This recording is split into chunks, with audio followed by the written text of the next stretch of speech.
Hi, my name is Pamela Coons, Associate Professor of Medicine in the Division of Oncology at Yale School of Medicine and Yale Cancer Center. I'm excited to announce ASCO's new open access journal, JCO Oncology Advances. As the inaugural editor-in-chief, I hope to support JCO Oncology Advances to become the premier platform to bridge the gap between accessible scientific research and clinical care. Stay tuned for more information, including new article types, at ascopubs.org/JCO Oncology Advances. We look forward to seeing your submissions in spring of 2024.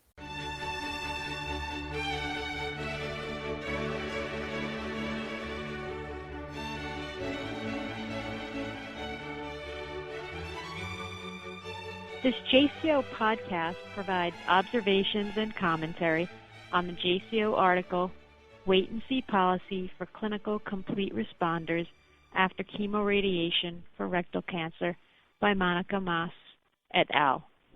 My name is Lisa Kachnik, and I'm the chairperson and professor in the Department of Radiation Oncology at Boston University School of Medicine in Boston, Massachusetts, in the United States. My oncologic specialty is multidisciplinary care and translational applications for anal and rectal malignancies. Is a wait-and-see, non-operative approach justified after chemoradiation for rectal cancer? Preoperative chemoradiation therapy, followed by total mesorectal excision, TME, and additional chemotherapy is the current standard of care for patients with locally advanced rectal adenocarcinoma. In a proportion of these patients, no residual cancer, defined as a pathologic complete response, is found in the TME specimen.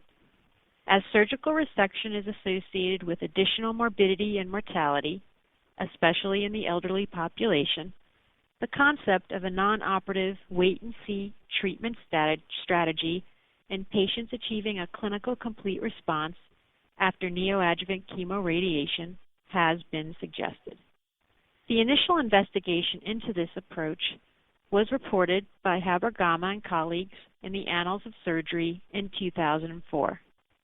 71 of 265 patients with localized low rectal cancer receiving pelvic chemoradiation appeared to have a clinical complete response defined by clinical examination, endoscopy, and CAT scan, 8 weeks after chemoradiation. These 71 patients were then closely followed without undergoing an immediate TME. There were 2 endorectal recurrences, which were surgically salvaged, and 3 systemic recurrences.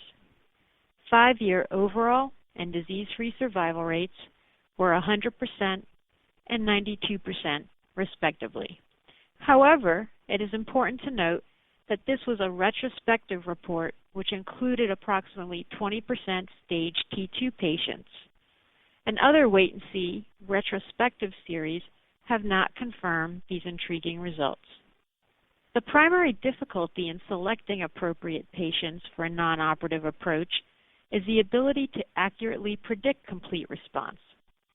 Several studies have demonstrated that a clinical complete response at 6 weeks, defined by clinical examination with or without proctoscopy, following completion of chemoradiation, does not perfectly predict pathologic complete response. Approximately 50% of patients who achieve a clinical complete response still have residual microscopic cancer cells in their resection specimen. This selection issue highlights the importance of the JCO article by Maas and colleagues, which is the subject of this podcast. In this multi-center prospective study from the Netherlands, 192 patients with locally advanced rectal cancer were treated with chemoradiation consisting of 50.4 gray pelvic radiation with concurrent capecitabine. 21 patients achieved a clinical complete response at 6 to 8 weeks after completion of chemoradiation and were then closely observed with carcinoembryonic antigen serum levels, digital rectal exam, endoscopy, and MRI, all at 3-month intervals during the first follow-up year, with CT scan for distant staging. Patients with a positive pelvic nodal status at initial staging also received further chemotherapy consisting of 6 cycles of oxaliplatin and capecitabine. Outcome results from this prospective study were compared to a control group consisting of 20 patients that had a pathologic complete response after chemoradiation and TME on a previous multi-center prospective study by Englund et al. In 2010, in which MRI-based tailored treatment for locally advanced rectal cancer was evaluated. At a mean follow-up of 25 months, only one wait-and-see trial patient developed an endoluminal local recurrence at 22 months, which was successfully salvaged by surgery. The other 20 patients were reported to be alive without disease, and no distant metastases were observed. The 2-year disease-free survival rate in the control group was comparable, 93%, at a mean follow-up of 35 months. Of interest, 10 of 21 wait-and-see patients who would have required a permanent colostomy were able to avoid this surgery, and functional outcome, bowel function as measured by the Memorial Sloan Kettering Cancer Center instrument, was significantly improved as compared to the standard rectal surgery control group.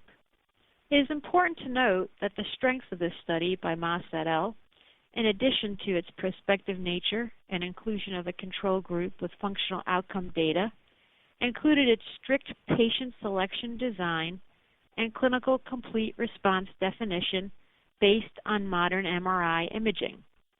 Enrollment criteria was based on primary staging with a T2-weighted pelvic MRI and included T4 status or a T3 tumor with a threatened or involved mesorectal fascia on T2-weighted and since 2006, diffusion-weighted MRI, and or greater than 3 involved nodes per contrast-enhanced MRI with iron oxide or gadophosphate trisodium, and or a very distal tumor with 1 to 3 involved nodes. In contrast to the previous wait-and-see studies, which often utilized digital rectal exam with or without pelvic CT, a more rigorous clinical response evaluation was performed. Complete clinical response was defined by no residual primary tumor or only an area of fibrotic signal without evidence of lymph nodes on MRI sequences, no residual tumor on endoscopy with negative biopsies, and no palpable tumor when initially palpable upon digital rectal examination. Although such selective imaging criteria led to missing an MRI-predicted complete response in 75% of the patients with a pathologic complete response in the surgical control group, it may have contributed to accurately selecting the true complete responders undergoing a wait-and-see approach. In conclusion, this multi-center prospective study suggests that a wait-and-see, non-operative approach based on very strict selection for a complete clinical response following chemoradiation for locally advanced rectal cancer may be justified. However, longer follow-up in order to better assess local regional recurrence rates and larger sample sizes are clearly warranted. The author's imaging-based selection criteria and follow-up should be used in future trial designs aimed at providing further evidence on a wait-and-see policy for locally advanced rectal cancer. This concludes this JCO podcast. Thank you for listening.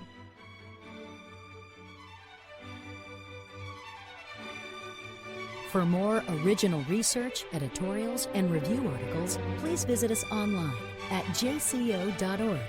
This production is copyrighted to the American Society of Clinical Oncology. Thank you for listening.